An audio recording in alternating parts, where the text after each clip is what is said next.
Yeah. Yeah, dance a little bit. Hey, what's going on? I'm Joseph Hall here with Cassie Liner for our Sports Mass Talk Show. And we have a couple things to talk about today, especially the New York Jets had a few big pickups. Their former cornerback, Darrelle Revis, who is actually now a Super Bowl champion with the New England Patriots, has gone back home, according to him in his tweet.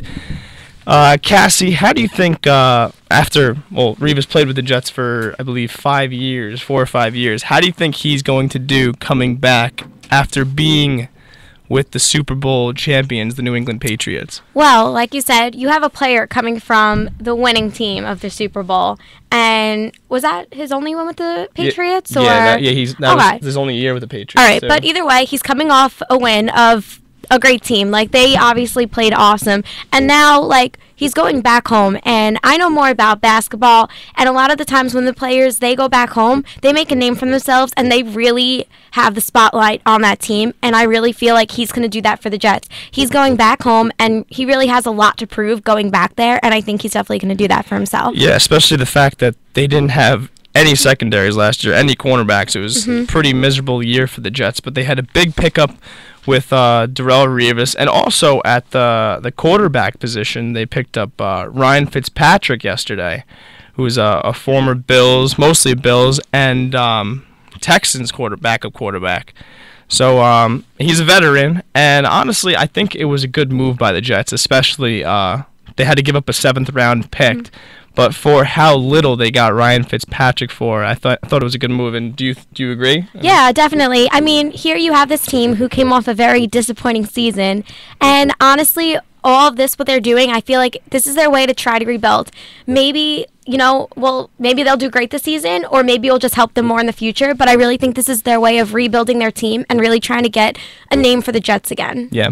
And you know what? I don't know if he could be the starting quarterback of the New York Jets. Maybe he could. We'll see. But he's never really had any good receivers in the past. And he's always had pretty decent numbers, over a 60% completion. And last year he had someone like 17 touchdowns and only like 7 or 8 interceptions. So his interception touchdown ratio last year was pretty dang good until he broke his leg.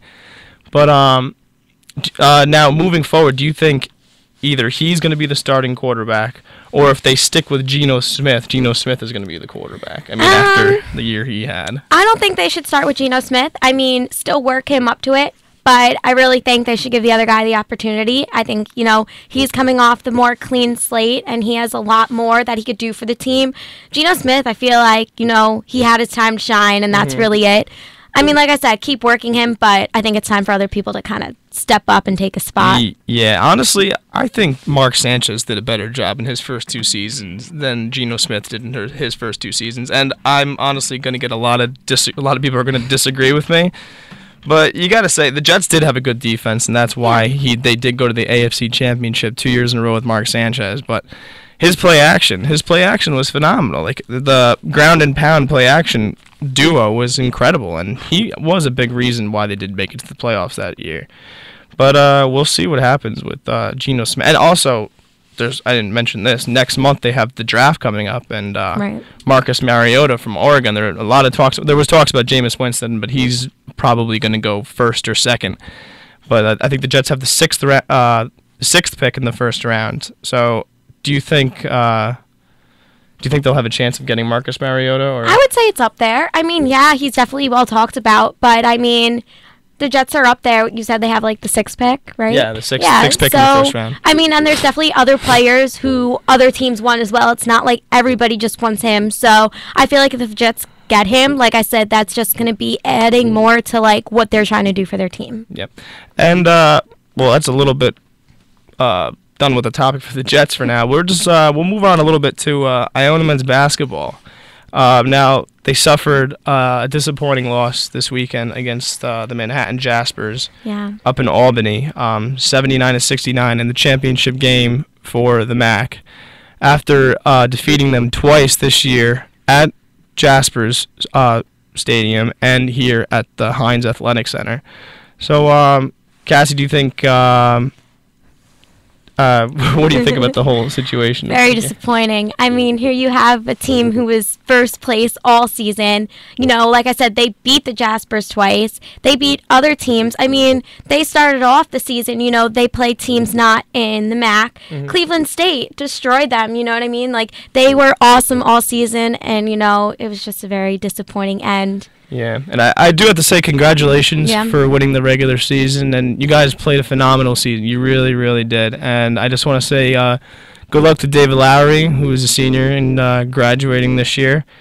He's a potential NBA prospect, most likely will be in the NBA, and we'll see how that goes. And good luck in the NIT for...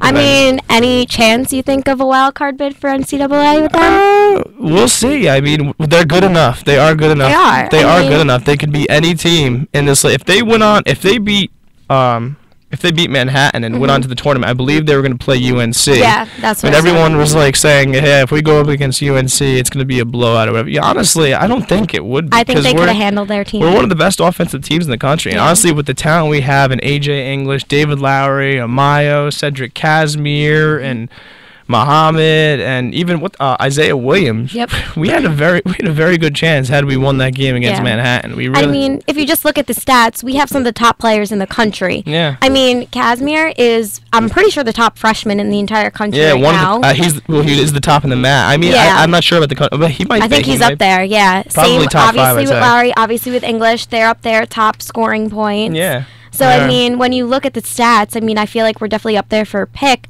but I definitely know that I feel somebody's going to look at that last game and be like, well, you know, here they are in a championship setting. Yeah. Can they really handle it? Yeah. I mean, they've proved it in the past, but unfortunately it didn't. I mean, it's tough to beat 3 teams in a row. It is. A team 3 times in a row. Yep. Even Coach Clue said they figure it out, man. They figure it out, and especially we were a 3 points scoring team, and they were blocking us on that line the whole game. They knew who to block. They executed well on defense. So. That was that.